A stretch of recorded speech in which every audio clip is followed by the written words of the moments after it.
दोस्तों नमस्कार, जय माता दी, राधे राधे। कैसे हैं? प्यारा सा कमेंट करके बताइएगा कैसे हैं। एक गारी गीत सुना रहे हैं, रामायण पर की है। तो अच्छा लगेगा तो लाइक सब्सक्राइब फॉलो शेयर जरूर करिएगा और कमेंट करके बताइए गीत कैसा है। सोने के सिंहासन बैठे राजा दशरथ हो, सोने के सिंहासन बैठे राजा दशरथ हो, अरे अरज ली है खड़ भगवान, हाय सीताराम से बनी, अरे अरज ली है खड़ भगवान, हाय सीताराम से बनी।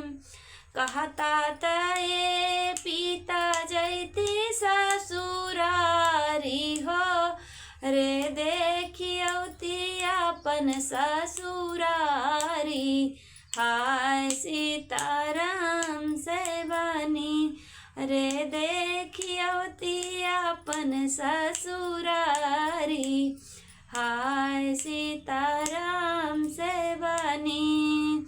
यतनी बचन सुन राजा जे दशरथ हो, रे सोनारा बोला मैं अपने घर के, हाय सीताराम से बनी।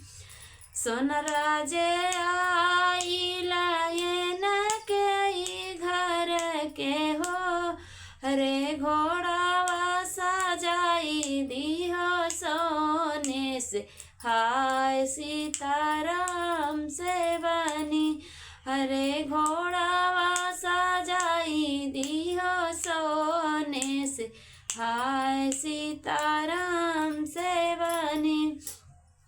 घोड़ावा सजायो सोनरा तू ही जे सोनमा से, अरे बेटा जाई है ससुरारी, हाय सीताराम से बनी। रामा जे गाइल जनकपुर गलिया हो, अरे सासु तारे लिया रती, हाय सीताराम से बनी, अरे सासु तारे लिया रती, हाय सीताराम से बनी। गद्दा लगावली गलाई चलगवली हो, अरे तकिया से दिहली सजाई, हाय सीताराम से बनो।